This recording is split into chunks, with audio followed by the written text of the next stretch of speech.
Assalamualaikum warahmatullahi wabarakatuh. Selamat siang. Salam sejahtera bagi kita semua.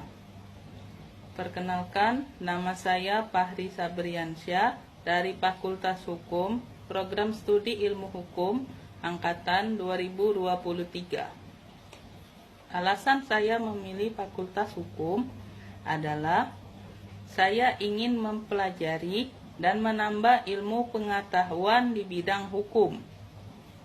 Goals yang ingin saya capai adalah: yang pertama, dapat memenuhi kebutuhan dan keilmuan dalam bidang hukum. Yang kedua, dapat memberikan sumbangan pemikiran tentang kebutuhan-kebutuhan hukum yang diperlukan oleh masyarakat. Yang ketiga, dapat meneliti dan mempelajari gejala-gejala hukum atau kasus-kasus hukum yang terjadi di dalam masyarakat dan mengembangkannya menjadi suatu norma hukum yang bermanfaat bagi masyarakat. Yang keempat, dapat memberikan pendidikan serta menyampaikan informasi tentang hukum perundang-undangan kepada masyarakat, baik yang berskala lokal, nasional, maupun internasional. Yang kelima, mampu di bidang hukum pidana, perdata, hukum tata negara, serta hukum internasional, dan dapat memberi manfaat kepada masyarakat, bangsa, dan negara. Yang keenam, menjadi calon pemimpin bangsa yang bertanggung jawab dan mampu menerapkan ilmu pengetahuan serta berpegang teguh pada agama, moral, etika, dan profesi. Harapan saya selama berkuliah di Universitas Sriwijaya adalah: 1. Dapat menjalin hubungan baik di lingkungan Universitas Sriwijaya, baik dengan sesama mahasiswa, terhadap dosen, maupun terhadap karyawan Universitas Sriwijaya. 2.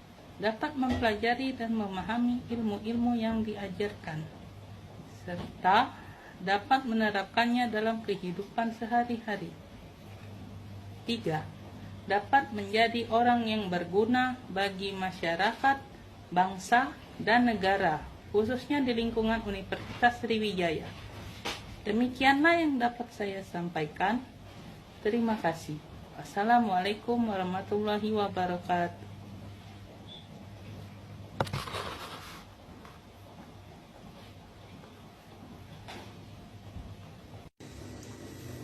Assalamualaikum warahmatullahi wabarakatuh. Selamat siang. Salam sejahtera bagi kita semua. Perkenalkan, nama saya Fahri Sabriansyah dari Fakultas Hukum, Prodi Ilmu Hukum, Angkatan 2023. Diketahui bahwa budaya terus berkembang dan masuk ke tengah masyarakat dan generasi muda. Hal ini akan berdampak positif dalam inovasi pengembangan iptek dan kreativitas. Namun, masuknya budaya asing juga memiliki banyak dampak negatif, seperti lunturnya nilai-nilai kebudayaan, menurunkan rasa nasionalisme, dan sebagainya. Lalu, bagaimana cara kita menghadapi masa transisi di tengah merambahnya budaya asing di era 4.0 ini? Berikut cara saya yang akan saya lakukan adalah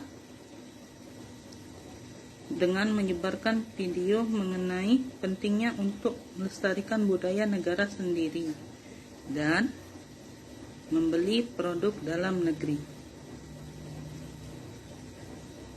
Kontribusi yang akan saya lakukan sebagai mahasiswa Universitas Sriwijaya untuk Indonesia di era revolusi 4.0 melalui keilmuan yang ditempuh adalah dengan cara: 1. Meningkatkan literasi dengan mempromosikan budaya gemar membaca di kalangan anak muda. 2. Terbuka dalam menerima berbagai pemikiran dan pengalaman baru dengan cara mengikuti seminar